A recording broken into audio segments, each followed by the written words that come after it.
안녕하세요. 닥쳐라 정치입니다.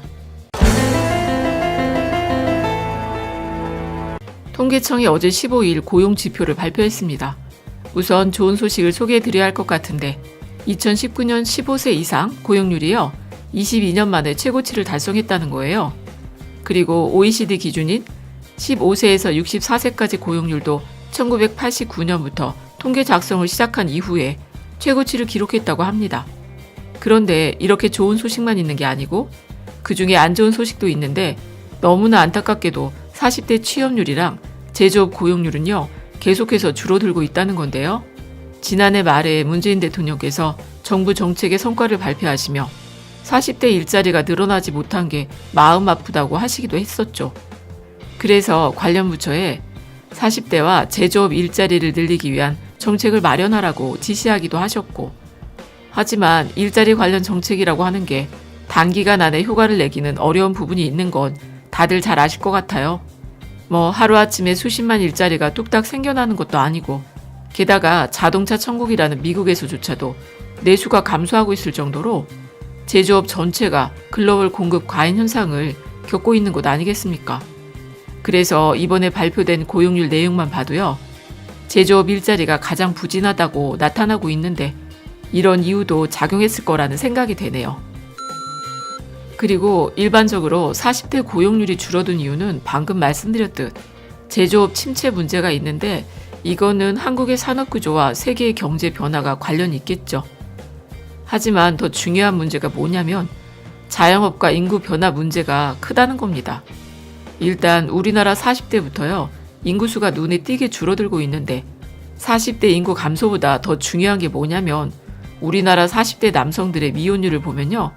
1995년엔 2% 정도였는데 지금은 거의 20%에 이를 정도라 결혼을 한 남성이 가족 부양을 위해서 사회활동이 굉장히 중요한 모티브였는데 하지만 이제는 미혼율이 20%에 이를 정도로 높아지다 보니까 당연히 40대층의 사회활동이 줄어든 것으로 볼 수가 있다는 겁니다.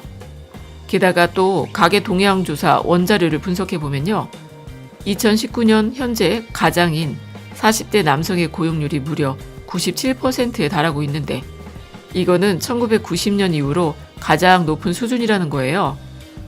참고로 40대 가장의 고용률이 가장 낮았을 때가 언제냐면요. 바로 IMF 시대였었던 1998년이 91%였다고 하니까 40대 남성의 기혼율 감소는 곧 노동인구의 감소를 의미하는 거라고 봐야 할 것 같아요. 그러니까 이건 기재부의 고용 대책만으로 해결하기 어려운 것 아니겠습니까? 그런데 더 속상한 게 뭐냐면 분명히 우리 국민들에겐 긍정적으로 생각할 만한 좋은 소식이 많이 있는데 언론들이 나서서 나쁜 점만 콕콕 집어서 말하고 있다는 겁니다. 하지만 60세 이상 취업자 수도 최고 기록을 달성하게 됐고요. 청년 고용률까지도 자그마치 13년 만에요. 최고치를 달성했다는 거니까.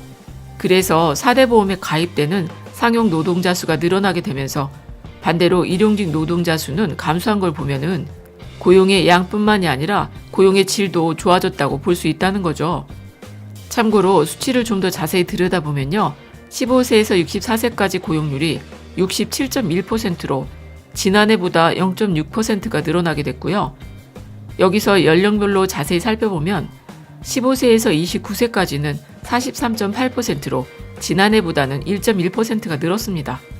그리고 30세에서 39세까지는 고용률이 77%로 1.3%가 늘어났는데 그런데 문제의 40대 층에선 40세부터 49세까지가 78.4%로 지난해보다는 0.6%가 줄었다는 거예요.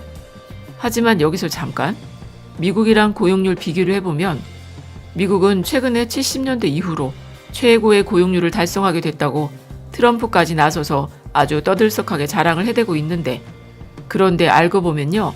그게 또 16세 이상 연령에서요. 고용률이 61%랍니다. 물론 아직까지 연령 수치는 알 수가 없지만 어쨌든 우리나라는 전체 고용률이 67.1%인데도요. 언론들이 나서서 문재인 정부 때문에 망했다 욕만 바가지로 해대는 것이죠. 그리고 작년 2019년 50세에서 59세의 고용률은요. 75.5%로 지난해보다 0.5%가 상승했습니다. 60세 이상은 40.5%인데요. 지난해보다 2.2%가 늘어난 수치라고 합니다. 그런데 여기서 문재인 정부의 고용률에 대해서 언론들이 항상 흠집을 잡으려고 하는지 항상 꼬집는 말 중에 이런 말들이 있어요. 그 말이 뭐냐면 고작 한 주당 17시간 이하로 일하는 일자리만 늘어나게 된 거다. 그런 식으로 단기 알바 자리만 늘리면 고용의 질이 안 좋아진 거 아니냐고 하면서 언론들에서는 꼭 지적을 해대고 있는데, 그런데 이렇게 생각을 해보면 좀 이해하기 쉬울 것 같은데, 아니 한참 아이를 키우는 주부가 풀타임 일자리를 구하는 여건이 안 되고 또 단기 알바를 하려니까 왔다 갔다 들어가는 시간에 비해서 돈이 안 되는 경우엔 그냥 집에서 아이 키우고 집안일 하는데 시간을 더 쓰자 하면서 그냥 집에 있었던 경우가 많았습니다. 그러다가요, 최저임금이 올라서 이제는 집에 있는 것보다는 조금 짧은 시간이라도 일을 하는 게 더 낫다고 판단을 하게 된 것이죠. 그러니까 풀타임 일자리라는 게 파트타임 일자리로 바뀐 게 아니라 경제성이 없다고 생각해서 집에 있었던 사람들이요, 이제는 짧은 시간이라도 일을 하기 시작했다는 겁니다. 그리고 이게 그냥 제 혼자만의 생각이 아닌 게 실제로 주당 17시간 이하의 일자리 같은 경우엔 여성 고용자들이 70% 정도를 차지한다고 합니다. 그러니까 그동안 비경제 인구가 이제는 최저임금이 올라서 경제 인구가 됐는데 그걸 또 나쁜 일자리만 늘려놓고서 정부가 생색을 낸다고 하면은 말이 좀 안 맞다는 것이죠. 그리고 또 60세 이상의 취업자 수가 최고라는 걸 두고도 국민들의 세금을 써서 노인들 일자리만 늘린 거 아니냐고 비아냥거리는 사람들이 많지요. 물론 40대 고용률이 감소하게 된 것은 참 안타까운 일이긴 하지만 아까도 말씀드렸지만 2018년보다는 0.6% 떨어졌습니다. 0.6%. 하지만 하도 뉴스에 이런 안 좋은 소식만 떠들어대고 있으니 나라가 망하기라도 한 듯이 국민들은 얼마나 불안불안합니까? 하여간 40대 고용률이 78.4%로 작년보다 0.6% 떨어지게 된 것은 정말 안타까운 일이긴 하지만 아까도 말씀드린 것처럼 인구수 감소나 결혼을 안 한 미혼율이 20%에 가깝다는 이유도 생각해 봐야 한다는 겁니다. 그리고 또 60대 이상의 사람들이 40대의 일자리를 뺏어간 건 아니라는 것이죠. 올해 60대 이상의 인구가 무려 57만 명이나 늘어났다는 겁니다.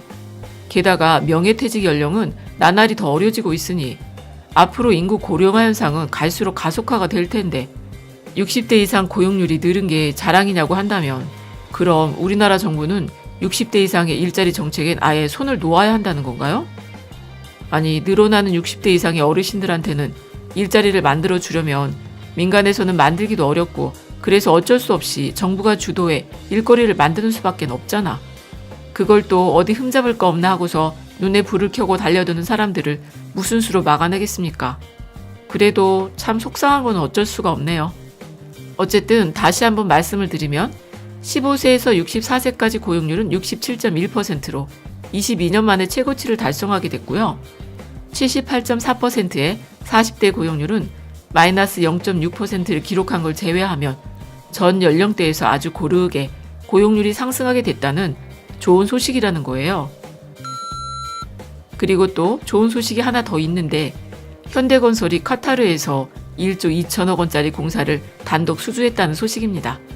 그러니까 카타르 루사일 부동산 개발 회사가 루사일 플라자 타워라고 해서요, 총 4동짜리 건물을 짓는데, 그런데 지난 2일엔 그 중에 4구획 플로트 4 공사를 수주하게 됐어요. 그게 6,130억짜리 공사였는데, 그런데 이번에 수주를 한 플롯 3 공사는 6천억 93억 원으로 총액이 1조 2천억이라고 합니다. 그리고 이게 다가 아니고 현대건설은 지난 7일에도요, 싱가포르 스포츠청이 발주한 2,700억짜리 풍골 스포츠센터도 수주를 따냈다고 하네요. 그러니까 2020년이 시작되고 단 보름 만에요, 달성한 수주 총액이 1조 5천억을 넘었다는 겁니다. 그런데 여기서 끝난 게 아니에요. 아마도 올해는 현대건설이 일복이 터질 것 같은데 카타르에서 1조 2천억어치 공사를 수주했다는 소식이 들린 지 하루도 채 지나지 않아서 이번에는 또 알제리에서 좋은 소식이 전해져 왔어요. 그러니까 현대건설이랑요, 현대엔지니어링 그리고 포스코 인터내셔널이 협력을 해서는 알제리의 복합 화력 발전소를 짓는다고 하는데 이거는 공사비가 총 8,500억짜리라고 하니까 현대건설이 올해 1월에 올린 수주액이요. 총 2조 1천억 원이라는 겁니다. 요즘에 미국이랑 이란이 크게 한판 붙어서 중동에서 당분간 찬바람이 불지 않을까 걱정을 많이 하지 않았습니까?